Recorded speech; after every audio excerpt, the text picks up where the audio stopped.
Assalamualaikum warahmatullahi wabarakatuh. Semoga siapapun yang mendengarkan kisah ini selalu diberikan kesehatan, umur panjang yang penuh keberkahan, hati yang lapang, serta rezeki yang mengalir tanpa henti.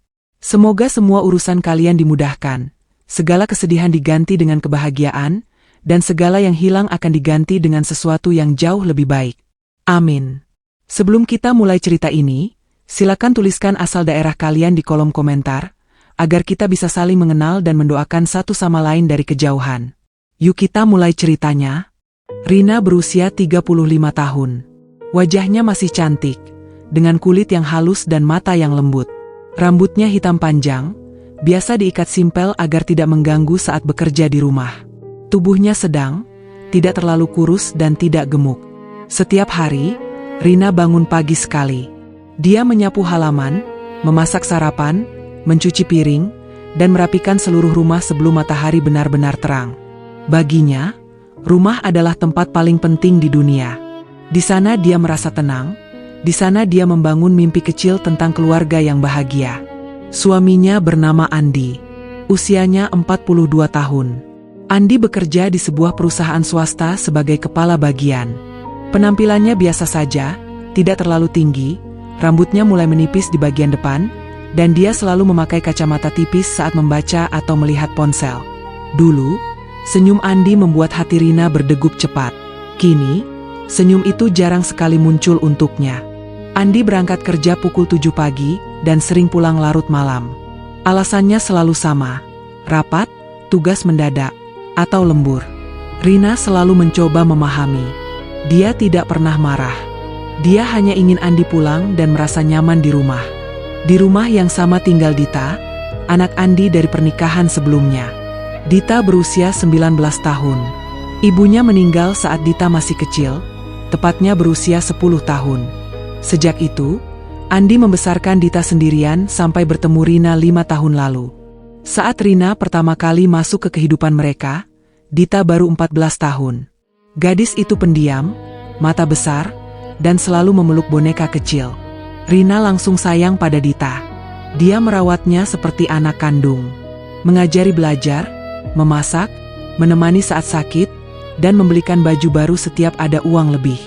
Bagi Rina, Dita bukan anak tiri. Dita adalah putrinya sendiri. Rumah mereka cukup luas. Ada 3 kamar tidur, ruang tamu besar, dapur yang nyaman, dan halaman kecil di belakang dengan pot-pot bunga. Rina yang memilih warna cat dinding, menata perabot, dan menanam bunga-bunga itu. Setiap sudut rumah punya kenangan. Di dinding ruang tamu tergantung foto pernikahan mereka. Ada juga foto saat liburan ke pantai, saat ketiganya tertawa lepas di bawah matahari. Dulu, rumah ini selalu terasa hangat. Kini, entah sejak kapan, udaranya terasa lebih dingin meski AC tidak dinyalakan. Perubahan itu datang perlahan. Andi yang dulu mencium pipi Rina saat pulang kerja, kini hanya mengangguk sambil langsung ke kamar. Andi yang dulu suka cerita tentang hari kerjanya saat makan malam, kini lebih sering diam atau sibuk dengan ponsel. Rina merasa ada jarak yang semakin lebar di antara mereka. Dia mencoba memperbaiki, memasak makanan kesukaan Andi, merapikan baju lebih rapi, atau sekadar duduk di sampingnya saat menonton televisi. Tapi Andi seperti tidak noticing. Yang membuat Rina semakin bingung adalah kedekatan Andi dengan Dita. Dulu kedekatan itu wajar, ayah dan anak. Tapi sekarang ada hal-hal kecil yang terasa aneh. Andi sering memuji Dita. Katanya Dita semakin cantik, semakin dewasa, semakin mirip ibunya dulu. Andi juga sering membelikan barang untuk Dita. Tas baru, sepatu mahal, bahkan baju-baju cantik. Rina tidak keberatan. Dia ikut senang melihat Dita bahagia. Tapi di dalam hati, kadang ada perasaan tidak enak yang sulit dijelaskan. Dita sendiri sudah berubah banyak.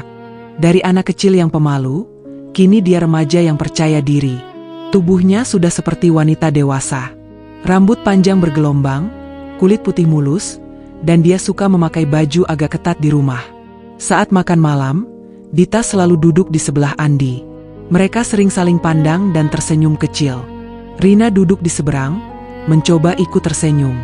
Tapi seringkali dia merasa seperti tamu di rumah sendiri. Hari itu, Rina bangun lebih pagi. Dia ingin membuat sarapan spesial. Dia ingat Andi dulu sangat suka nasi goreng dengan telur mata sapi dan irisan timun. Sudah lama sekali dia tidak membuatnya. Rina memasak dengan teliti, menambahkan udang kering yang Andi suka. Aroma nasi goreng memenuhi dapur. Rina tersenyum sendiri. Dia membayangkan Andi akan memujinya seperti dulu. Saat Andi turun, Rina sudah menata meja dengan rapi. Andi melihat makanan, mengangguk kecil, lalu duduk dan makan. Rina duduk di depannya, menunggu. Tapi Andi hanya mengunyah pelan sambil sesekali melihat ponsel. Tidak ada pujian, tidak ada senyum lebar. Hati Rina sedikit ciut. Dita turun belakangan. Dia memakai kaos longgar dan celana pendek. Rambutnya masih acak-acakan tapi wajahnya tetap cantik. Dia langsung duduk di sebelah Andi dan mulai makan. Andi tiba-tiba tersenyum lebar melihat Dita. Tangannya mengelus kepala anaknya pelan. Dita balas tersenyum manis. Mereka seperti lupa Rina ada di sana. Sepanjang hari Rina sibuk seperti biasa. Membersihkan rumah, mencuci, menyetrika, dan mempersiapkan makan malam. Dia ingin malam ini berbeda. Dia membeli daging sapi segar, membuat sop buntut kesukaan Andi, dan salad buah untuk Dita. Saat sore tiba, harapan Rina membesar. Mungkin malam ini rumah akan hangat lagi. Andi pulang larut, hampir pukul 8. Wajahnya lelah. Rina sudah menunggu dengan meja makan rapi. Mereka makan dalam diam yang aneh. Andi sering melirik Dita. Dita juga sering tersenyum kecil ke ayahnya. Rina hanya menunduk, memandang piringnya. Setelah makan, Andi dan Dita pindah ke ruang tamu menonton televisi. Rina membereskan dapur sendirian. Saat bergabung, dia melihat Dita duduk sangat dekat dengan Andi. Kepala Dita kadang bersandar di bahu ayahnya. Andi tidak menolak. Malah tangannya memeluk bahu Dita pelan. Rina duduk di kursi sebelah, mencoba menonton. Tapi pikirannya melayang. Malam semakin larut. Rina tidur lebih dulu. Dia berbaring di tempat tidur, menunggu Andi. Tapi Andi tidak datang. Rina akhirnya tertidur dengan perasaan mengganjal. Di tengah malam, Rina terbangun karena haus. Dia bangun pelan menuju dapur. Saat melewati ruang tamu yang gelap, dia mendengar suara bisik-bisik pelan. Televisi masih menyala redup. Rina berhenti. Dia melihat bayangan Andi dan Dita masih duduk di sofa. Sangat dekat, kepala mereka hampir bersentuhan. Hati Rina berdegup kencang. Dia cepat kembali ke kamar. Berbaring dengan mata terbuka lebar. Pikirannya berputar. Mungkin hanya perasaannya saja. Mungkin ayah dan anak boleh sedekat itu. Rina mencoba tenang. Tapi di dalam hatinya, benih keraguan kecil sudah mulai tumbuh. Bab 2. Kedekatan yang tak wajar. Rina mulai memperhatikan lebih dalam hal-hal kecil yang terjadi di rumah. Setiap pagi, saat Andi bersiap berangkat kerja, dia selalu melirik Dita yang masih tidur atau baru bangun. Andi sering tersenyum sendiri saat melihat anaknya lewat di depan kamar mereka. Rina mencoba mengabaikan, tapi perasaan itu semakin sering muncul. Andi yang dulu jarang memuji penampilan Rina, kini sering berkata bahwa Dita semakin cantik setiap hari. Dia bilang kulit Dita lebih halus, rambutnya lebih indah, dan tubuhnya semakin bagus.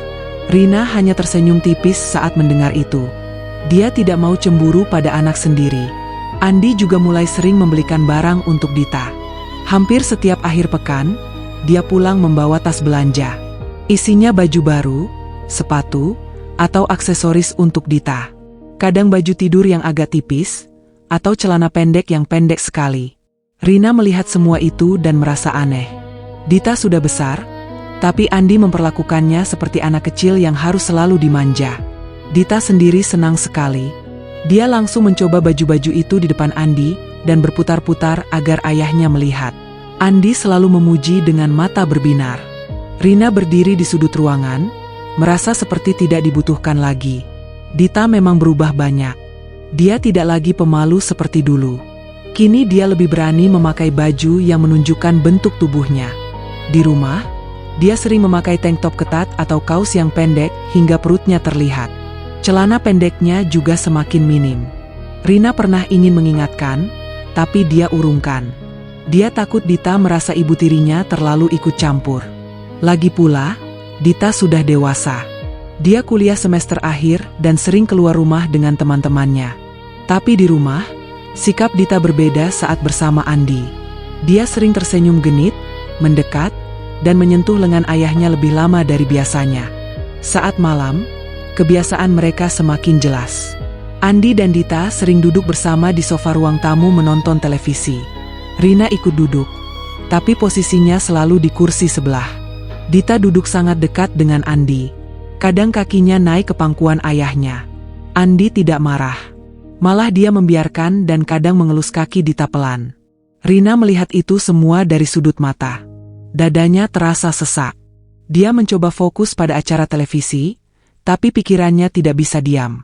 Kenapa Andi tidak pernah melakukan hal seperti itu padanya lagi? Suatu sore, Rina pulang lebih awal dari arisan bulanan dengan tetangga. Biasanya arisan selesai malam, tapi hari itu lebih cepat. Rina masuk rumah dengan senyap, karena sepatunya dilepas di teras.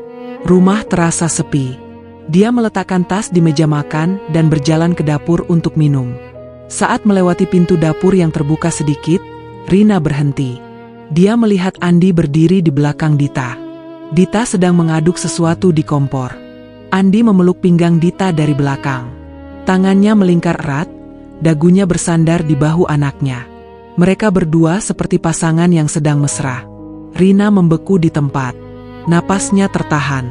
Beberapa detik kemudian, Dita bergerak sedikit dan Andi langsung melepaskan pelukannya. Mereka berdua berpisah cepat. Andi berdehem dan berjalan keluar dapur. Saat melihat Rina berdiri di sana, wajahnya langsung berubah. Dia tersenyum kaku dan berjalan melewati Rina tanpa bicara apa-apa. Dita juga keluar dari dapur, menyapa Rina biasa saja, lalu naik ke kamarnya. Rina tetap berdiri di tempat yang sama lama sekali. Tubuhnya seperti kehilangan tenaga.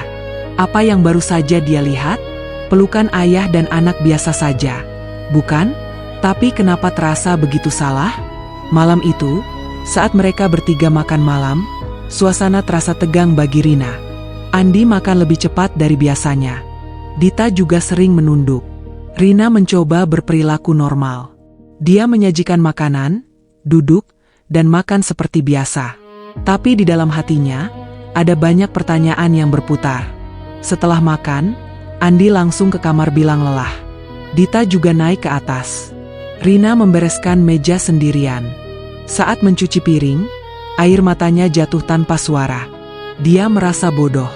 Mungkin hanya perasaannya yang berlebihan. Andi pasti tidak bermaksud apa-apa. Tapi kejadian kecil terus bertambah. Pagi berikutnya, Rina melihat Andi membantu Dita memilih baju untuk kuliah. Mereka di kamar Dita, pintunya terbuka sedikit. Andi memegang beberapa baju dan menyodorkannya satu persatu. Dita mencoba di depan cermin, berputar, dan Andi mengangguk puas. Rina lewat di depan pintu dan melihat itu. Dia langsung masuk kamarnya sendiri dan duduk di tepi tempat tidur. Kenapa Andi tidak pernah melakukan hal seperti itu untuknya? Dulu, saat mereka baru menikah, Andi sering memuji baju Rina. Kini semua perhatian itu seperti pindah ke Dita. Hari demi hari, Rina semakin sulit tidur. Dia sering terbangun tengah malam dan mendengar suara televisi masih menyala di bawah. Saat turun pelan, dia melihat Andi dan Dita masih duduk bersama. Mereka tertawa pelan sambil menonton film. Dita bersandar di dada Andi. Tangan Andi memeluk bahu Dita erat. Rina kembali naik tanpa suara. Dia berbaring di tempat tidur kosong karena Andi belum naik. Hatinya sakit sekali. Dia mencoba berpikir positif. Mungkin Andi hanya ingin dekat dengan anaknya karena dulu kehilangan istri pertama. Mungkin Rina yang terlalu sensitif. Tapi perasaan cemburu itu semakin kuat. Rina merasa seperti orang asing di rumahnya sendiri. Andi tidak lagi mencari kebersamaan dengannya. Malam-malam, Andi sering tidur lebih larut di bawah dengan alasan menonton bola atau film. Rina sendirian di kamar besar. Dia memeluk bantal, menangis pelan agar tidak ada yang mendengar. Dia malu mengakui perasaannya. Bagaimana bisa dia cemburu pada Dita, anak yang dia besarkan seperti anak sendiri? Tapi rasa sakit itu nyata. Rumah yang dulu penuh kehangatan kini terasa seperti penjara baginya. Rina mulai menghabiskan waktu lebih banyak di luar rumah. Dia ikut pengajian, arisan, Atau sekadar jalan ke pasar lebih lama. Apa saja agar tidak terus melihat kedekatan Andi dan Dita. Tapi saat pulang, semuanya sama. Andi dan Dita seperti punya dunia sendiri. Rina hanya bisa tersenyum paksa dan melanjutkan rutinitasnya. Di dalam hati, dia berdoa agar perasaannya salah. Dia tidak ingin kehilangan keluarga yang sudah dia bangun dengan susah payah. Tapi benih keraguan itu semakin besar. Dan Rina tahu, cepat atau lambat, dia harus mencari tahu apa yang sebenarnya terjadi. Bab 3, Rahasia yang mulai tercium. Rina tidak bisa lagi mengabaikan perasaan curiga yang semakin kuat setiap hari. Dia mulai mencari tahu sendiri apa yang sebenarnya terjadi di rumahnya. Pagi-pagi, saat Andi mandi setelah sarapan, Rina diam-diam mengambil ponsel suaminya yang ditinggal di meja makan. Jantungnya berdegup keras saat membuka kunci layar. Kata sandinya masih sama seperti dulu, tanggal ulang tahun pernikahan mereka. Rina langsung membuka aplikasi pesan. Dia mencari nama Dita di daftar chat. Chat antara Andi dan Dita ada di urutan paling atas. Rina membuka dan langsung membaca pesan-pesan terbaru. Tangannya mulai gemetar. Ada pesan dari Dita malam sebelumnya, kata-kata mesra yang tidak pantas untuk anak dan ayah. Dita menulis bahwa dia kangen pelukan Andi, bahwa dia tidak sabar menunggu malam ini. Andi membalas dengan kata-kata sayang, bahkan ada emoji hati dan ciuman. Rina membaca lebih ke atas. Chat mereka penuh janji bertemu diam-diam, cerita tentang betapa mereka saling membutuhkan, dan kata-kata yang membuat Rina merasa mual. Ada foto-foto yang Dita kirim ke Andi, foto dirinya memakai baju minim di kamar. Andi membalas dengan pujian yang berlebihan. Rina hampir menjatuhkan ponsel. Tubuhnya lemas. Dia cepat-cepat mengembalikan ponsel ke tempat semula sebelum Andi keluar dari kamar mandi. Saat Andi muncul dengan handuk di pinggang, Rina berpura-pura sibuk menyapu lantai. Wajahnya dia buat biasa saja, tapi di dalam dada rasanya seperti ada yang robek. Sepanjang hari itu, Rina bergerak seperti robot. Dia memasak, mencuci, membersihkan rumah, tapi pikirannya hanya pada pesan-pesan itu. Dia tidak menangis. Belum. Dia masih shock. Malam harinya, saat mereka bertiga makan malam, Rina memperhatikan Andi dan Dita lebih teliti. Andi sering melirik Dita. Dita juga sering tersenyum kecil sambil menunduk. Mereka berdua seperti punya rahasia besar. Rina makan sedikit saja. Perutnya terasa penuh meski baru beberapa suap. Setelah makan, Andi bilang mau istirahat lebih awal. Dita juga naik ke kamarnya cepat. Rina membereskan dapur sendirian seperti biasa. Saat sendirian di kamar, Rina akhirnya ingat masa lalu. Dia teringat bagaimana dia jatuh cinta pada Andi 6 tahun lalu. Saat itu Andi masih sedih karena kehilangan istri pertamanya. Rina bertemu Andi di kantor tempat mereka sama-sama bekerja. Rina saat itu masih lajang, sudah 30 tahun, dan mulai putus asa mencari pasangan. Andi baik, sabar, dan penuh perhatian. Dia sering cerita tentang Dita yang masih kecil dan butuh ibu. Rina langsung jatuh hati. Dia rela meninggalkan pekerjaan untuk menjadi ibu rumah tangga setelah menikah. Dia merawat Dita dengan sepenuh hati. Saat Dita sakit demam tinggi, Rina yang begadang semalaman mengompres. Saat Dita masuk SMA, Rina yang menemani belajar sampai larut. Rina mengorbankan banyak hal demi keluarga ini. Karir, teman, bahkan mimpi punya anak kandung sendiri. Semua dia lakukan karena cinta. Kini semua itu terasa sia-sia. Rina duduk di tepi tempat tidur, memandang foto pernikahan di meja rias. Dia ingat betapa bahagianya hari itu. Andi menjanjikan akan setia selamanya. Rina percaya sepenuhnya. Dia tidak pernah curiga selama ini. Bahkan saat Andi sering pulang larut, Rina selalu membela di dalam hati. Kini dia tahu alasannya. Bukan lembur di kantor, tapi sesuatu yang jauh lebih buruk di rumah sendiri. Rina memutuskan untuk konfrontasi Andi malam itu juga. Saat Andi sudah berbaring di tempat tidur, Rina naik dan duduk di sampingnya. Dia langsung tunjukkan tangkapan layar chat yang dia ambil diam-diam siang tadi. Wajah Andi langsung pucat. Dia duduk tegak, mencoba merebut ponsel Rina. Tapi Rina menarik tangannya. Andi akhirnya diam, lalu mulai menjelaskan dengan suara pelan. Dia bilang itu hanya bercanda biasa antara ayah dan anak. Dia bilang Dita yang mulai lebih dulu, tapi dia tidak bermaksud serius. Dia bilang Rina terlalu berpikiran kotor. Andi bahkan balik marah, bilang Rina tidak percaya padanya setelah semua yang dia lakukan untuk keluarga. Rina hanya diam mendengar. Air matanya jatuh tanpa suara. Dia tidak membalas marah. Dia hanya bangun, keluar kamar, dan tidur di sofa ruang tamu malam itu. Andi tidak mengejar. Dia tetap di kamar sendirian. Pagi berikutnya, suasana rumah lebih dingin dari sebelumnya. Andi berangkat kerja tanpa sarapan. Dita turun terlambat dan langsung keluar rumah tanpa bicara pada Rina. Rina sendirian seharian. Dia tidak melakukan apa-apa. Hanya duduk di sofa, memandang kosong. Hari-hari berikutnya, Rina mulai mengawasi mereka lebih ketat. Dia pura-pura biasa saja di depan Andi dan Dita. Dia tetap memasak, membersihkan rumah, tapi matanya selalu waspada. Dia melihat Andi sering mengirim pesan saat makan malam. Dita juga sering tersenyum melihat ponselnya. Saat malam, mereka berdua masih sering duduk bersama di ruang tamu. Tapi kini lebih hati-hati. Mereka berpisah saat mendengar langkah Rina mendekat. Rina tahu penjelasan Andi bohong. Chat itu bukan bercanda. Terlalu banyak, terlalu mesra, terlalu sering. Rina mulai mencari bukti lain. Dia memeriksa lemari Andi, mencari barang-barang aneh. Dia menemukan beberapa baju dalam Dita yang ternyata disimpan di laci Andi. Ada juga parfum mahal yang bukan milik Rina. Rina semakin yakin. Tapi dia belum punya bukti kuat yang tidak bisa dibantah. Dia tidak mau salah tuduh lagi. Dia ingin melihat sendiri. Rina mulai membuat rencana diam-diam. Dia akan pura-pura pergi keluar kota semalam. Padahal dia akan kembali dan mengintip. Dia sudah membicarakan dengan saudaranya di kota sebelah untuk pinjam kamar sementara sebagai alasan. Rina tahu ini berisiko. Jika ternyata salah, dia akan terlihat bodoh. Tapi jika benar, hidupnya akan hancur. Tapi Rina sudah tidak tahan lagi dengan keraguan ini. Dia harus tahu kebenaran, apapun akibatnya. Malam sebelum rencana itu, Rina berbaring di tempat tidur.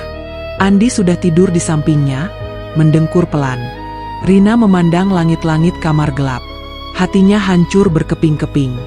Dia yang dulu begitu percaya, kini penuh tanya. Dia ingat Dita kecil yang dulu lari memeluknya saat takut gelap. Kini gadis itu seperti orang asing yang merebut suaminya. Rina menutup mata, mencoba tidur. Besok akan jadi hari yang berat. Tapi dia sudah siap menghadapinya. Dia tidak akan membiarkan dirinya dibohongi terus-menerus. Bab 4, Malam yang mengubah segalanya. Rina sudah tidak tahan lagi dengan keraguan yang menggerogoti hatinya setiap hari. Dia memutuskan untuk melaksanakan rencana yang sudah dipikirkan matang-matang. Pagi itu, saat sarapan, Rina berpura-pura biasa saja. Dia menyajikan makanan seperti biasa, tersenyum kecil saat Andi dan Dita duduk di meja. Di dalam hati, dia sudah siap. Malam ini dia akan pergi pura-pura ke rumah saudaranya di kota sebelah. Dia sudah menelepon kakaknya kemarin dan bilang ada urusan keluarga mendadak. Kakaknya setuju menjemput di terminal kalau perlu. Rina sudah menyiapkan tas kecil dengan baju ganti satu malam. Sepanjang hari, Rina bergerak seperti biasa. Dia membersihkan rumah, mencuci baju, dan memasak makan malam yang banyak. Dia bilang dalam hati bahwa ini mungkin makan malam terakhir mereka bertiga, kalau ternyata dugaannya benar. Saat sore, Rina mandi lebih lama, memakai baju sederhana, dan mengemasi tas. Andi pulang pukul 7 malam. Dia terlihat biasa saja, makan malam bersama tanpa curiga. Dita juga makan sambil sesekali melihat ponsel. Rina bilang dia harus pergi malam ini, karena kakaknya butuh bantuan urusan rumah sakit untuk anaknya yang sakit. Andi hanya mengangguk, bilang hati-hati di jalan. Dita juga bilang semoga cepat selesai. Tidak ada yang terlihat aneh dari mereka. Rina berangkat pukul 8 malam dengan taksi online. Dia benar-benar turun di terminal bus dan naik bus ke kota sebelah. Tapi di tengah jalan, dia turun di halte terakhir sebelum keluar kota dan kembali dengan taksi lain. Dia minta taksi berhenti agak jauh dari rumah, lalu berjalan kaki menyusuri gang belakang. Rumah tetangga sebelah sedang kosong karena pemiliknya mudik. Rina sudah tahu dari dulu pagar belakangnya rendah. Dia masuk ke halaman tetangga itu dan bersembunyi di balik pohon besar yang menghadap jendela kamar Dita. Dari sana, dia bisa melihat langsung ke dalam kamar Dita karena gordennya sering tidak ditutup rapat. Rina duduk di tanah, bersandar ke pohon, menunggu. Udara malam dingin, tapi dia tidak merasa apa-apa. Hatinya sudah mati rasa. Jam 10 malam, lampu rumah mulai padam satu persatu. Lampu kamar mereka padam, lampu ruang tamu juga. Tapi lampu kamar Dita masih menyala redup. Rina menunggu lebih lama lagi. Jam 11 lewat, dia hampir menyerah dan mau pulang ke rumah saudaranya sungguhan. Tapi tiba-tiba pintu kamar Dita terbuka pelan dari dalam. Andi masuk ke kamar Dita dengan langkah hati-hati. Dia memakai kaos tidur dan celana pendek. Pintu ditutup pelan dari dalam. Rina berdiri perlahan, mendekati pagar agar bisa melihat lebih jelas. Jendela kamar Dita menghadap langsung ke arahnya. Gorden hanya ditutup setengah, mungkin karena mereka merasa aman. Cahaya lampu tidur kuning membuat semuanya terlihat jelas. Rina melihat Andi mendekati Dita yang sudah duduk di tepi tempat tidur. Dita memakai baju tidur tipis yang pendek. Andi duduk di sampingnya, lalu tangannya langsung memeluk pinggang Dita. Mereka mulai berpelukan erat. Andi mencium leher Dita, lalu naik ke bibir. Dita balas dengan tangan memeluk leher Andi. Pakaian mereka mulai dilepas satu persatu. Rina berdiri membeku di tempatnya. Tubuhnya gemetar hebat. Dia ingin berteriak, ingin lari masuk dan menghentikan semuanya, tapi kakinya seperti tertanam di tanah. Dia hanya bisa melihat. Andi dan Dita bergerak bersama di atas tempat tidur. Gerakan mereka jelas, tidak ada lagi keraguan. Mereka benar-benar melakukan hubungan suami istri. Rina menutup mulutnya dengan tangan agar tidak ada suara keluar. Air matanya mengalir deras tanpa henti. Rina ingat betapa dia dulu tidur di kamar yang sama saat Dita kecil takut gelap. Dia yang mengganti sprei tempat tidur itu setiap minggu. Dia yang membelikan lampu tidur itu untuk Dita. Kini semua itu digunakan untuk hal yang paling kotor yang bisa dibayangkan. Rina merasa dunia berputar. Perutnya mual. Dia hampir jatuh, tapi memegang pagar agar tetap berdiri. Dia ingat pesan-pesan mesra yang dia baca. Kini semuanya nyata di depan mata. Dengan tangan gemetar, Rina mengeluarkan ponsel dari saku. Dia nyalakan mode rekam video. Jaraknya agak jauh, tapi cahaya lampu cukup terang. Dia rekam beberapa menit, cukup untuk menangkap wajah mereka dan apa yang mereka lakukan. Gambarnya tidak sempurna, tapi suara napas dan gerakan mereka terdengar samar-samar. Rina berhenti rekam saat mereka sudah selesai dan berpelukan lagi. Andi mencium kening Dita, lalu bangun dan memakai baju lagi. Dia keluar dari kamar Dita pelan-pelan, kembali ke kamar utama yang kosong. Rina tetap berdiri di tempatnya lama sekali. Dia tidak tahu harus apa. Akhirnya dia keluar dari halaman tetangga dan berjalan tanpa tujuan di jalan gelap. Dia naik taksi lagi dan langsung ke rumah saudaranya yang asli di kota sebelah. Sampai di sana sudah tengah malam. Kakaknya membukakan pintu dengan wajah khawatir. Rina masuk, duduk di sofa tamu, dan akhirnya menangis sepuasnya. Tangisnya keras, sampai tubuhnya bergetar. Kakaknya memeluk, tapi Rina tidak bisa cerita apa-apa malam itu. Dia hanya bilang semuanya sudah hancur. Rina tidur di kamar tamu rumah kakaknya. Tapi dia tidak tidur benar-benar. Matanya terbuka sepanjang malam. Dia memutar ulang apa yang dilihatnya berkali-kali di pikiran. Wajah Andi yang penuh nafsu. Wajah Dita yang tersenyum bahagia. Rina merasa dikhianati 2 kali. Oleh suami yang dia cintai mati-matian, dan oleh anak yang dia besarkan seperti darah daging sendiri. Dia ingat saat Dita kecil memanggilnya, "Mama," untuk pertama kali. Kini panggilan itu terasa seperti pisau. Pagi harinya, Rina mandi lama sekali. Dia gosok tubuhnya keras-keras, seolah mau menghapus semua kenangan buruk.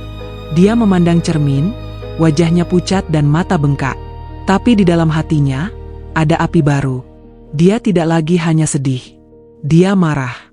Sangat marah. Dia tidak akan tinggal diam. Andi dan Dita harus merasakan sakit yang sama seperti yang dia rasakan sekarang. Rina memutuskan akan kembali ke rumah sore ini dengan wajah biasa. Dia akan tunggu waktu yang tepat untuk membuka semuanya. Video di ponselnya adalah senjata. Dia sudah salin ke cloud agar aman. Rina makan pagi sedikit di rumah kakaknya. Dia bilang terima kasih dan pulang sore hari dengan bus. Sepanjang perjalanan, dia memandang jendela tanpa melihat apa-apa. Hatinya sudah berubah. Dari istri yang sabar dan penuh cinta, kini menjadi wanita yang siap membalas pengkhianatan.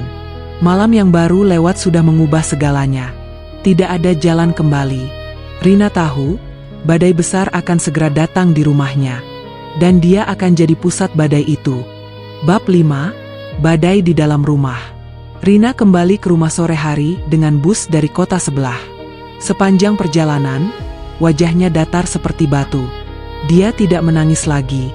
Matanya sudah kering setelah malam panjang di rumah kakaknya. Tas kecilnya dia bawa masuk rumah pelan-pelan. Andi sedang duduk di ruang tamu menonton televisi. Dita ada di kamar atas, pintunya tertutup. Andi melihat Rina masuk, mengangguk kecil, dan bertanya bagaimana keadaan anak kakaknya. Rina bilang sudah lebih baik dan dia pulang lebih cepat. Andi hanya mengangguk lagi, lalu kembali fokus ke televisi. Dita turun beberapa menit kemudian, menyapa biasa saja, lalu duduk di sofa sebelah Andi. Malam itu, Rina memasak makan malam seperti biasa. Dia buat ayam goreng kesukaan Andi dan sayur bayam untuk Dita. Meja makan ditata rapi dengan 3 piring. Mereka bertiga duduk pada posisi masing-masing. Rina di ujung, Andi dan Dita berseberangan tapi saling dekat. Makan berlangsung dalam diam. Andi makan lahap, Dita juga. Rina hanya mengaduk-aduk nasi di piringnya. Perutnya masih terasa mual mengingat malam sebelumnya. Tapi dia menunggu. Dia sudah rencanakan semuanya. Setelah piring kosong, Rina bangun dan mengambil ponselnya dari tas. Dia hubungkan ke televisi besar di ruang tamu dengan kabel HDMI yang sudah disiapkan siang tadi saat rumah sepi. Andi dan Dita pindah ke sofa, masih santai. Rina duduk di kursi tunggal menghadap mereka. Tanpa bicara apa-apa, dia putar video yang direkam malam sebelumnya.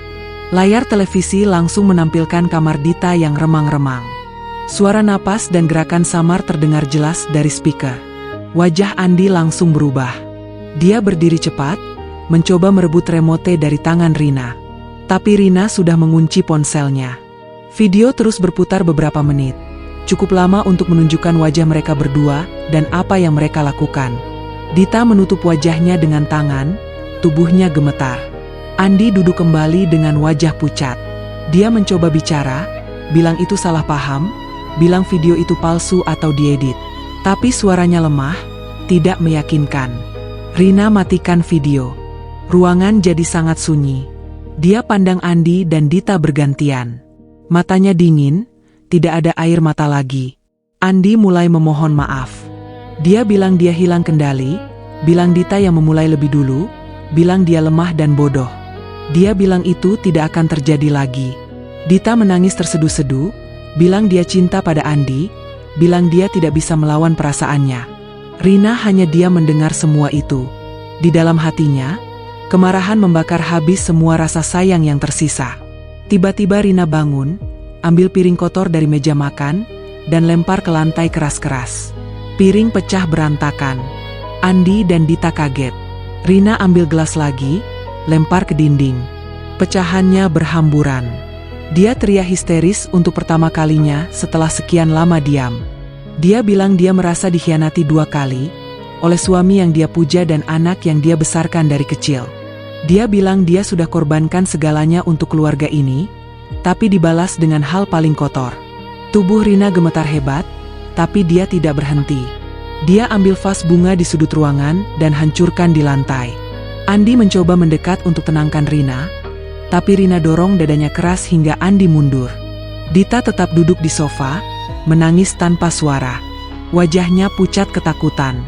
Rina akhirnya duduk kembali di kursi, napasnya tersengal. Dia bilang dia sudah muak. Dia tidak mau lagi tinggal serumah dengan mereka berdua. Dia suruh Andi keluar dari rumah malam ini juga. Andi memohon agar diberi kesempatan, bilang dia akan berubah. Tapi Rina sudah bulat. Dia ambil tas kecil Andi dari lemari dan lempar ke depan pintu. Dia suruh Andi ambil baju secukupnya dan pergi. Andi akhirnya menurut. Dia naik ke kamar dengan langkah lemas, kemasi baju ke tas besar. Dita masih duduk membisu. Saat Andi turun dengan tas di tangan, dia pandang Dita lama, tapi tidak bicara apa-apa. Andi keluar rumah tanpa menoleh lagi. Pintu depan ditutup pelan. Rina kunci dari dalam dengan 2 kali putaran. Dita bangun ingin naik ke kamar, tapi Rina pegang lengannya keras. Rina bilang Dita boleh tinggal malam ini, tapi besok harus cari tempat lain. Dita hanya mengangguk lemah, lalu naik ke kamar dan kunci diri dari dalam. Rina sendirian di ruang tamu yang berantakan. Pecahan piring dan gelas berserakan di lantai. Dia duduk di sofa sampai pagi, tidak tidur. Pikirannya penuh gambar-gambar buruk. Dia ingat pernikahan mereka, liburan bersama, hari-hari bahagia yang kini terasa palsu semua. Rumah besar yang dulu hangat kini terasa seperti kuburan. Dia tidak menangis lagi, hanya kosong. Pagi harinya, Andi menelepon beberapa kali, tapi Rina tidak angkat. Dita turun pukul 10 pagi dengan tas besar. Wajahnya bengkak karena menangis semalaman. Dia bilang dia akan tinggal di kosan teman dulu. Rina hanya mengangguk tanpa bicara. Dita keluar rumah dengan taksi yang sudah menunggu. Rumah jadi benar-benar sepi. Rina mulai membereskan rumah pelan-pelan. Dia sapu pecahan-pecahan, buang ke tempat sampah. Dia cuci lantai hingga bersih. Tapi setiap sudut rumah mengingatkannya pada mereka. Kamar Dita yang pintunya terbuka, tempat tidur yang masih acak-acakan. Kamar utama yang kini hanya miliknya sendiri. Rina duduk di tepi tempat tidur mereka, pegang bantal Andi, lalu lempar ke sudut ruangan. Dia ganti semua spray dan sarung bantal dengan yang baru dari lemari bawah. Hari itu Rina tidak makan apa-apa. Dia hanya minum air putih. Teman-temannya mulai menelepon karena mendengar dari kakaknya bahwa ada masalah besar. Rina tidak cerita detail. Dia hanya bilang sedang tidak enak badan. Malam kedua sendirian, Rina tidur di sofa lagi. Dia takut tidur di kamar besar itu. Rumah terasa terlalu luas dan dingin. Beberapa hari berikutnya, Andi datang ke depan rumah 2 kali. Dia bawa oleh-oleh makanan, ingin bicara. Tapi Rina tidak buka pintu. Dia hanya lihat dari jendela gorden. Andi akhirnya pergi dengan wajah sedih. Rina tahu Andi tinggal di kontrakan kecil dekat kantor. Dita jarang hubungi, hanya kirim pesan minta maaf sekali, tapi Rina tidak balas. Rina mulai hidup seperti mayat berjalan. Dia bangun pagi, mandi, tapi tidak masak apa-apa. Dia hanya duduk di ruang tamu memandang kosong. Berat badannya mulai turun. Matanya cekung. Tidurnya selalu terganggu mimpi buruk. Dia mimpi melihat Andi dan Dita lagi. Atau mimpi Dita kecil memanggilnya mama tapi wajahnya berubah jadi wanita dewasa yang dia benci. Rina tahu dia tidak bisa terus seperti ini. Tapi untuk saat ini, dia hanya ingin sendirian dengan sakitnya. Badai di rumah sudah pecah. Kini hanya tinggal puing-puing yang harus dia hadapi setiap hari. Dan yang paling berat, dia harus mulai membangun kembali hidupnya dari nol, tanpa Andi dan tanpa Dita. Bab 6, Hancur Sendirian. Rina kini hidup benar-benar sendirian di rumah besar yang dulu ramai. Setiap pagi dia bangun dengan tubuh berat, seperti ada beban ribuan kilo di dada. Kamar utama terasa terlalu luas untuk 1 orang. Dia pindah tidur ke kamar tamu yang kecil di lantai bawah. Tempat tidur sempit itu lebih nyaman daripada kasur king size yang penuh kenangan dengan Andi. Rumah yang dulu selalu wangi masakan kini bau pengap karena jendela jarang dibuka. Rina tidak lagi masak makanan rumit. Paling hanya merebus mie instan atau makan roti tawar dengan selai. Hari-hari berlalu tanpa arti. Rina sering duduk berjam-jam di sofa ruang tamu, memandang dinding kosong. Foto keluarga masih tergantung di sana, tapi dia belum punya tenaga untuk menurunkannya. Setiap melihat foto itu, dadanya sesak. Dia ingat saat mereka bertiga tersenyum di depan kamera. Kini senyum itu terasa bohong semua. Rina tidak makan dengan benar. Berat badannya turun drastis dalam beberapa minggu. Bajunya jadi longgar, wajahnya kurus, tulang pipi lebih menonjol. Matanya cekung karena sering begadang. Tidur malam selalu terganggu mimpi buruk tentang Andi dan Dita. Rina hampir tidak keluar rumah. Belanja kebutuhan bulanan dia pesan online agar tidak bertemu orang.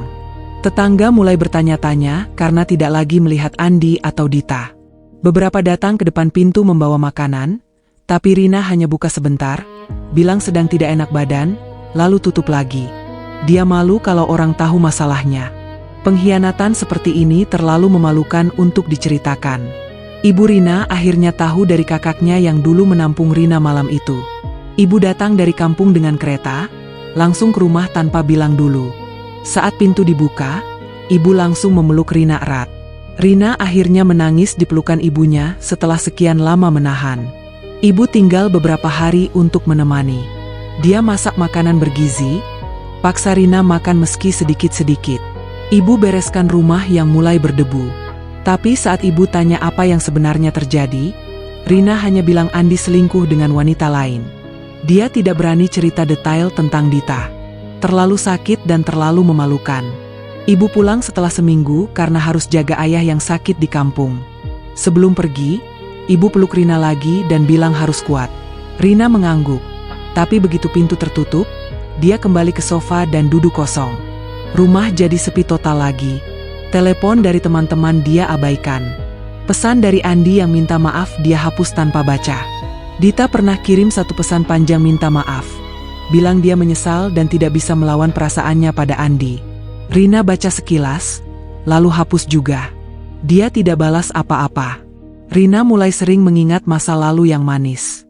Dia ingat saat baru menikah, Andi sering pulang bawa bunga atau coklat kecil. Mereka tidur pelukan setiap malam. Andi sering bilang Rina adalah istri terbaik di dunia. Kini semua itu terasa seperti mimpi buruk. Rina juga ingat Dita kecil yang lari memeluknya saat pulang sekolah. Dita dulu bilang Rina lebih baik dari ibu kandungnya yang sudah meninggal. Rina habiskan waktu dan tenaga untuk Dita. Belikan baju, temani les, rayakan ulang tahun dengan kue buatan sendiri. Kini Dita dewasa dan merebut suaminya tepat di bawah atap yang sama. Depresi Rina semakin berat. Dia tidak mandi berhari-hari. Rambutnya kusut, baju tidur dipakai terus. Makan hanya kalau perut sudah keroncongan hebat. Dia sering menangis tiba-tiba tanpa sebab jelas. Kadang di dapur saat cuci piring, kadang di kamar saat ganti spray. Air matanya seperti tidak ada habisnya. Tubuhnya lemah, sering pusing kalau berdiri terlalu cepat. Rina tahu dia harus ke dokter atau psikiater, tapi belum punya kekuatan untuk keluar rumah. Suatu malam, Rina duduk di ruang tamu gelap, hanya diterangi lampu kecil. Dia pegang album foto lama. Foto-foto pernikahan, honeymoon, ulang tahun Dita yang ke-15. Dia buka satu persatu, lalu robek perlahan. Potongan foto berhamburan di lantai. Rina merasa sedikit lega setelah merobek semuanya. Tapi lega itu hanya sebentar. Besok paginya dia harus sapu potongan-potongan itu dan buang ke sampah. Andi pernah datang lagi ke rumah, bawa kotak makanan dan surat tulis tangan. Dia ketuk pintu lama sekali. Rina lihat dari jendela atas, tapi tidak turun. Andi akhirnya letakkan kotak di teras dan pergi. Rina ambil kotak itu malam harinya, buka, lalu buang makanannya ke tempat sampah. Suratnya dia bakar di wastafel dapur. Dia tidak mau baca apapun dari Andi lagi. Hari semakin berlalu.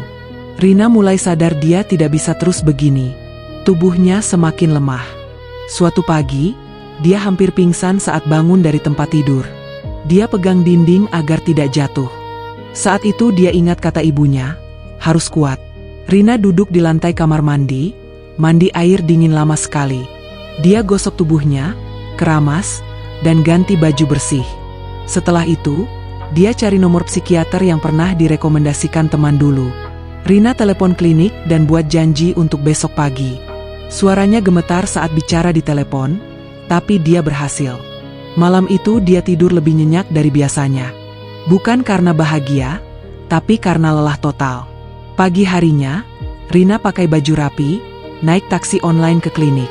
Dokter perempuan itu sabar mendengar cerita Rina. Rina akhirnya cerita semuanya, termasuk tentang Dita. Dokter tidak kaget, hanya angguk dan catat.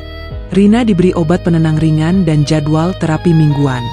Pulang dari klinik, Rina merasa sedikit lebih ringan. Bukan karena masalah selesai, tapi karena akhirnya dia minta tolong pada orang lain. Dia tahu perjalanan sembuh masih panjang. Sakit hatinya tidak akan hilang dalam semalam. Tapi langkah pertama sudah diambil. Rina duduk di teras rumah sore itu, lihat matahari terbenam. Untuk pertama kalinya setelah berminggu-minggu, dia tarik napas dalam-dalam. Dia sadar, dia harus sembuh demi dirinya sendiri, bukan demi orang lain. Andi dan Dita sudah bukan bagian dari hidupnya lagi. Kini saatnya Rina belajar hidup kembali, meski sendirian dan dari nol.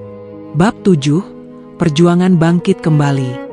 Rina mulai menjalani terapi rutin setiap minggu. Dokter perempuan itu sabar, selalu mendengar tanpa menghakimi. Rina datang dengan taksi online, duduk di kursi empuk ruangan ber-AC, dan cerita sedikit demi sedikit. Awalnya sulit. Rina sering diam lama, hanya menatap lantai. Tapi lama-lama kata-kata keluar lebih mudah. Dia cerita tentang pengkhianatan Andi dan Dita, tentang rasa sakit yang seperti lubang besar di dada. Dokter beri latihan kecil. Tulis jurnal setiap malam, catat apa yang dirasa, meski hanya satu kalimat. Rina patuh. Obat penenang ringan membantu tidurnya lebih nyenyak. Perlahan, mimpi buruk berkurang. Selain terapi, Rina bergabung dengan komunitas online untuk perempuan yang pernah dikhianati. Grup itu tertutup, hanya anggota yang bisa baca. Rina baca cerita orang lain dulu berbulan-bulan tanpa ikut menulis. Banyak yang punya pengalaman mirip. Suami selingkuh dengan teman, saudara, bahkan pembantu rumah. Rina merasa tidak sendirian lagi. Suatu hari dia beri keberanian tulis ceritanya sendiri, tanpa nama asli tentu saja. Tanggapan membanjir. Banyak yang dukung, bilang dia kuat karena sudah bertahan sejauh ini. Ada yang sarankan mulai hobi baru agar pikiran sibuk. Rina simpan semua pesan itu di hati. Rina sadar dia butuh kegiatan agar tidak terus duduk di rumah. Dia mulai buka laptop lama yang jarang dipakai.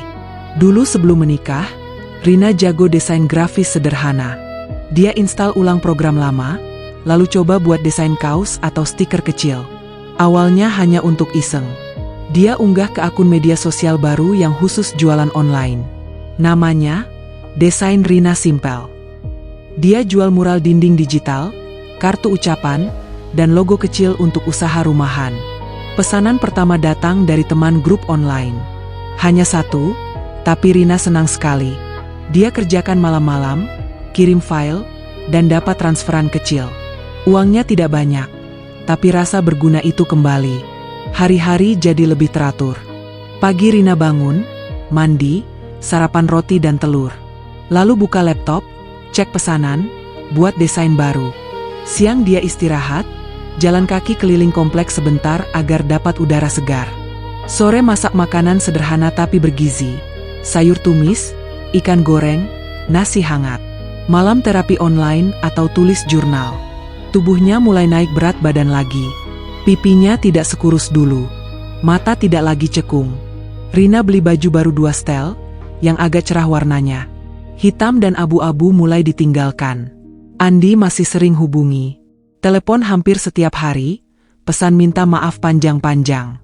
Dia bilang sudah putus total dengan Dita, bilang dia menyesal setiap hari, bilang kontrakannya sepi dan dia sering sakit karena stres. Andi minta kembali ke rumah, janji akan berubah total. Rina baca pesan itu, tapi langsung hapus. Dia tidak balas sama sekali. Suatu hari Andi datang lagi ke depan rumah, bawa bunga dan makanan kesukaan Rina dulu.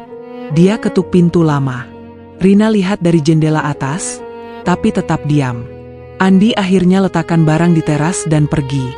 Rina buang bunga ke sampah, makanan dia beri ke tetangga. Rina mulai keluar rumah lebih sering. Dia ikut kelas yoga gratis di taman kompleks setiap Sabtu pagi. Awalnya canggung, tubuh kaku karena lama tidak olahraga. Tapi instruktur ramah, peserta lain juga mostly ibu-ibu. Rina rasakan tubuh lebih rileks setelah 1 jam peregangan. Dia juga daftar kursus online membuat kue sederhana. Dulu dia suka baking, tapi berhenti setelah menikah karena sibuk urus rumah. Kini dia coba lagi. Oven kecil dibeli baru. Kue pertama gosong, tapi yang kedua sudah lumayan. Dia foto dan unggah ke story jualan, tawarkan kue homemade untuk pesan. Pesanan mulai berdatangan dari tetangga dan teman online. Suatu hari, saat belanja bahan kue di supermarket dekat rumah, Rina bertemu Reza. Reza teman SMA dulu yang pernah naksir Rina waktu kelas 3. Mereka tidak pernah pacaran karena Rina saat itu fokus kuliah. Reza kini sudah cerai juga, punya satu anak laki-laki yang tinggal dengan mantan istrinya. Mereka saling sapa kaget di lorong tepung. Reza tanya kabar, Rina jawab singkat sedang baik-baik saja. Mereka ngobrol lama di parkiran. Reza cerita pekerjaannya sebagai sales di perusahaan farmasi, sering keluar kota. Rina cerita sedang mulai usaha kecil dari rumah. Reza beri nomor telepon baru, bilang kalau butuh teman cerita boleh hubungi. Awalnya Rina hanya simpan nomor itu. Tapi 2 minggu kemudian, saat lagi sedih karena ingat tanggal ulang tahun pernikahan yang sudah lewat, Rina telepon Reza. Mereka cerita panjang lebar. Reza dengar tanpa potong, beri dukungan sederhana. Dia bilang Rina orang kuat, bilang waktu akan menyembuhkan. Sejak itu mereka sering telepon atau kirim pesan. Reza ajak Rina kopi di kafe kecil dekat rumah. Rina setuju. Pertemuan pertama canggung, tapi lama-lama nyaman. Reza tidak pernah tanya detail masalah rumah tangga Rina. Dia hanya cerita hal ringan, film baru, makanan enak, atau cerita anaknya yang lucu. Rina mulai tersenyum lagi.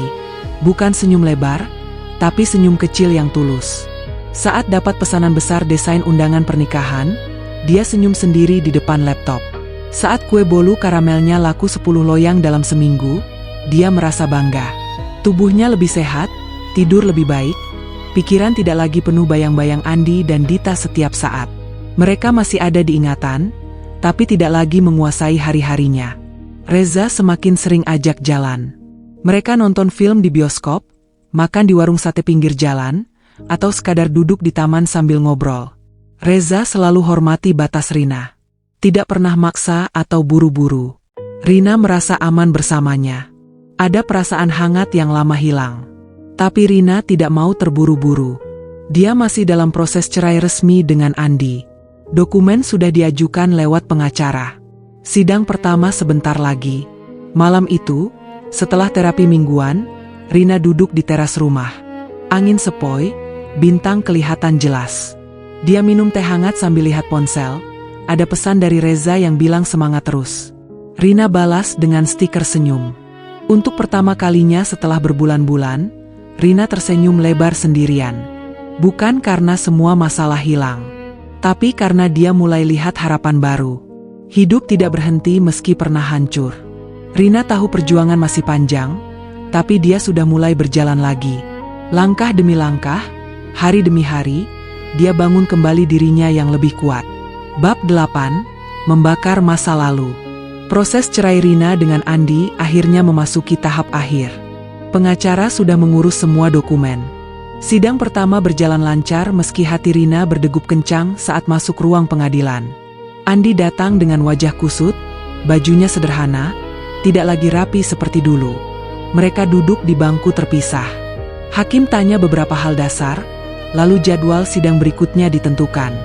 Rina keluar pengadilan dengan kepala tegak. Dia tidak menoleh ke Andi sama sekali. Di luar, Reza sudah menunggu dengan mobilnya. Dia antar Rina pulang tanpa banyak bicara, hanya pegang tangan Rina pelan agar dia tenang. Sementara itu, hubungan Andi dan Dita sudah benar-benar putus. Andi cerita lewat pengacara bahwa dia tidak tahan lagi dengan rasa bersalah setiap hari. Dita pindah ke kosan kecil di pinggir kota, kuliahnya hampir selesai tapi sering bolos. Suatu pagi, Dita tiba-tiba datang ke rumah Rina. Perutnya sudah membuncit jelas, sekitar 5 bulan kehamilan. Wajahnya kurus, mata bengkak, baju longgar menutupi perut. Dia berdiri di depan pintu dengan tas kecil, minta izin tinggal sementara karena kosannya digusur dan uangnya habis. Rina berdiri di ambang pintu lama sekali. Kemarahan langsung naik ke kepala. Dia ingin tutup pintu keras-keras. Tapi mata tertuju pada perut Dita yang bulat. Bayi di dalam sana tidak salah apa-apa. Rina ingat saat hamilnya tidak pernah terjadi, karena dia rela tunda punya anak demi Dita dulu. Hatinya campur aduk. Akhirnya dia geser badan, biarkan Dita masuk. Dita menunduk dalam-dalam, langkahnya pelan.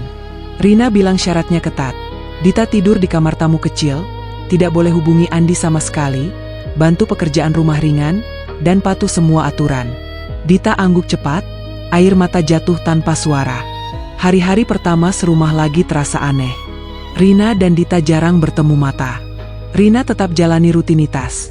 Bangun pagi, buka laptop untuk desain, kirim kue pesanan, terapi mingguan. Dita banyak diam di kamar, hanya keluar saat makan atau mandi. Perutnya semakin besar, gerakannya lambat. Rina beli susu hamil dan vitamin dari uang usahanya sendiri, taruh di meja makan tanpa bicara. Dita ambil pelan-pelan. Perlahan, Dita mulai bantu cuci piring atau lipat baju kering. Rina tidak larang, tapi juga tidak puji. Andi tahu Dita tinggal di rumah dari teman yang kebetulan lihat. Dia marah besar.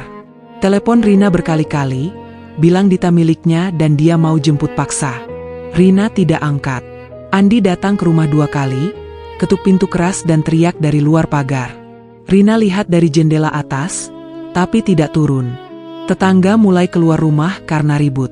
Akhirnya Andi pergi dengan wajah merah. Rina langsung hubungi pengacara.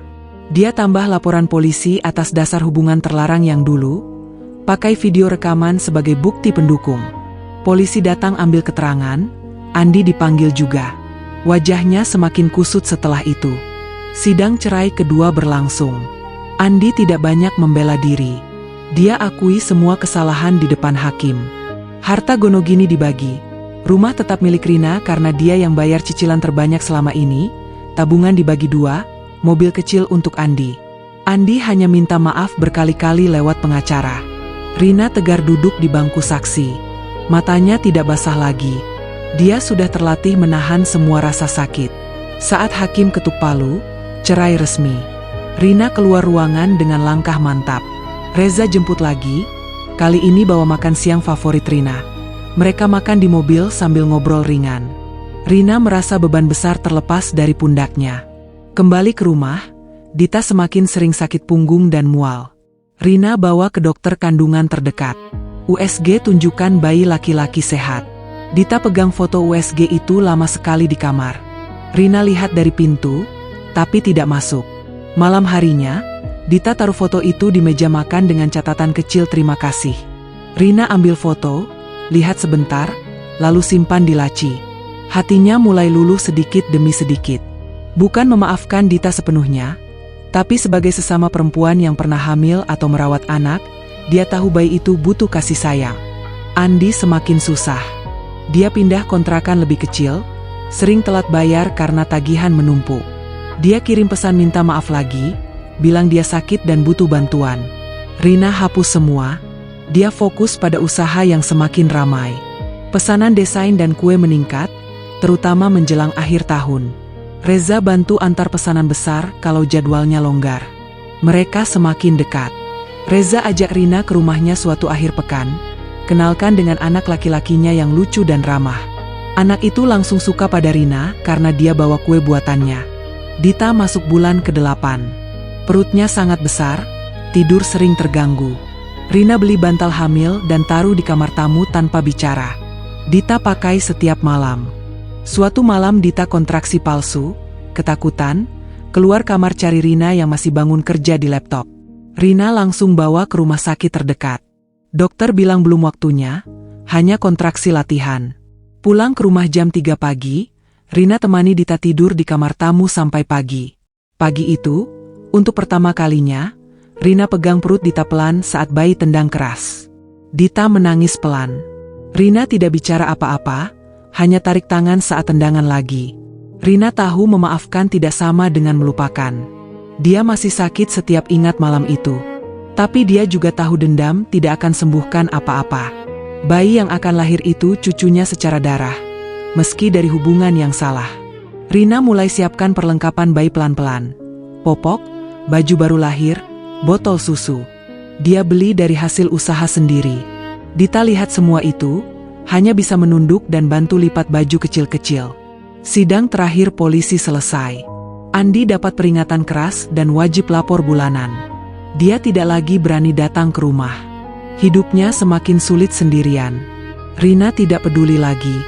Fokusnya kini pada hari depan. Usaha semakin lancar. Hubungan dengan Reza semakin serius meski pelan-pelan.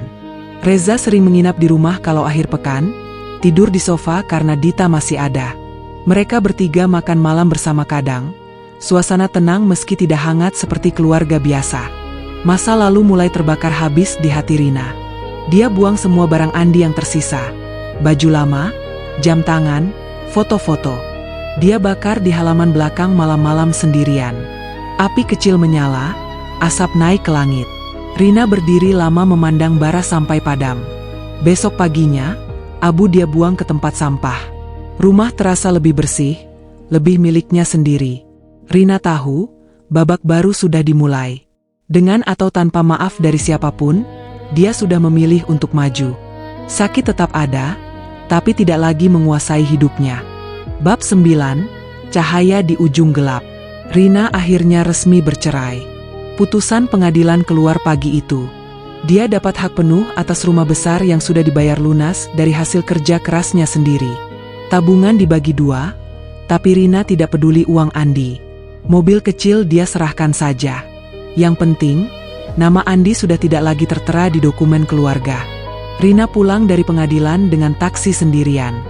Dia masuk rumah, duduk di sofa ruang tamu, dan tarik napas panjang. Beban terakhir terlepas. Rumah ini sekarang benar-benar miliknya, tanpa bayang-bayang masa lalu. Dita melahirkan 2 minggu setelah sidang terakhir. Prosesnya lama, hampir 12 jam. Rina temani di rumah sakit dari pagi sampai malam. Dita pegang tangan Rina erat saat kontraksi kuat. Bayi laki-laki lahir dengan tangis kencang. Beratnya 3 kilo lebih. Sehat, kulitnya merah muda. Dokter taruh bayi di dada Dita sebentar, lalu perawat bawa bersihkan. Rina berdiri di sudut ruangan, lihat bayi kecil itu dari jauh. Matanya basah, tapi bukan karena sedih. Bayi itu polos, tidak tahu apa yang terjadi sebelum dia lahir. Perawat beri nama sementara, Baby Boo, di gelang kecil. Mereka pulang ke rumah 3 hari kemudian. Rina sudah siapkan kamar bayi sederhana di sebelah kamar tamu. Tempat tidur bayi secon tapi bersih. Dipan baru, kelambu putih, dan mainan gantung warna-warni. Dita masuk rumah dengan langkah pelan, gendong bayi yang sudah diberi nama Arga oleh Rina sendiri. Nama itu artinya gunung, kuat dan tegar. Dita lihat kamar bayi, mata berkaca-kaca, tapi tidak bicara apa-apa. Dia taruh Arga di boks bayi, lalu istirahat di kamarnya. Hari-hari pertama penuh tangis bayi malam-malam. Rina bangun lebih sering daripada Dita yang masih lemah. Dia ganti popok, susui dengan susu formula karena ASI Dita belum lancar, gendong Arga saat rewel. Rina ingat cara merawat bayi dari dulu saat Dita kecil. Gerakan tangannya otomatis lagi. Arga kecil suka tidur di dada Rina, napasnya pelan dan hangat. Perlahan, hati Rina luluh total. Setiap lihat mata Arga yang bening, semua dendam lama seperti mencair. Bayi ini cucunya, darah daging yang tidak berdosa. Dita banyak diam di awal. Dia urus Arga sebisanya, tapi sering lelah dan menangis sendirian di kamar.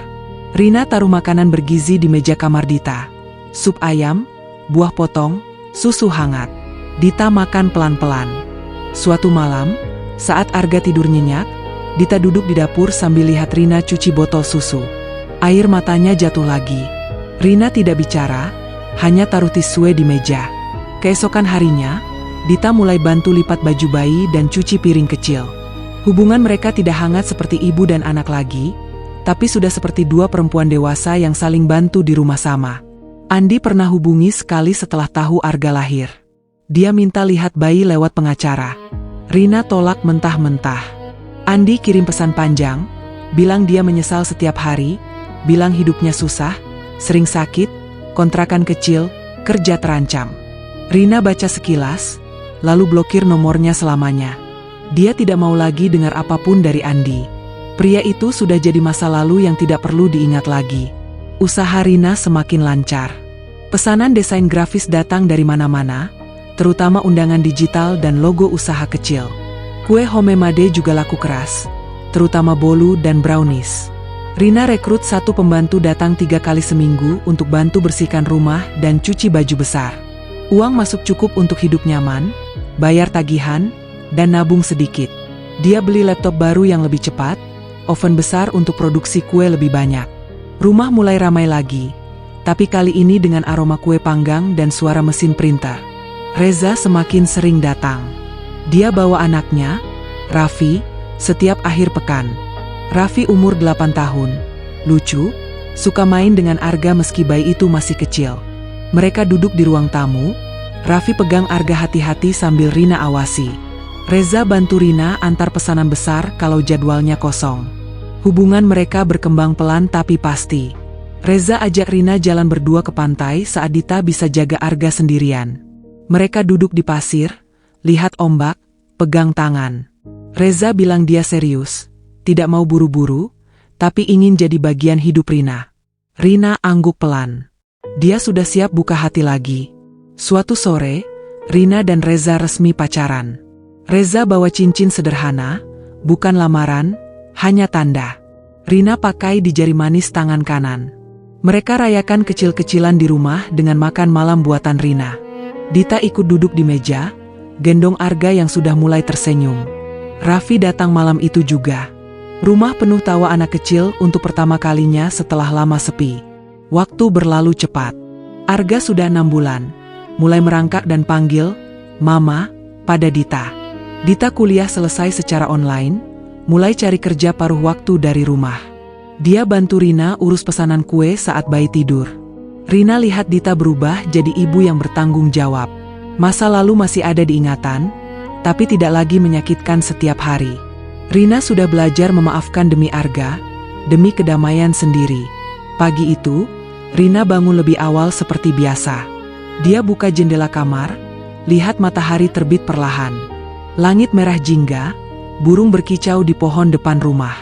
Arga sudah bangun, tertawa kecil di boks bayi. Dita masih tidur lelap. Reza menginap malam tadi, tidur di kamar tamu karena Raffi ikut. Rina gendong Arga, keluar ke teras belakang. Udara segar, bunga-bunga yang dia tanam mulai mekar lagi. Rina duduk di kursi teras, Arga di pangkuan. Bayi itu pegang jari Rina erat-erat. Rina pandang wajah kecil itu lama. Mata Arga mirip Andi, tapi Rina sudah tidak benci lagi. Dia tersenyum kecil, lalu pandang matahari yang semakin naik. Hatinya penuh. Bukan karena semua sempurna. Masih ada luka, masih ada malam-malam ingat masa lalu. Tapi kini ada cahaya baru. Usaha yang lancar, Reza yang setia, Arga yang lucu, rumah yang ramai lagi. Rina tarik napas dalam-dalam.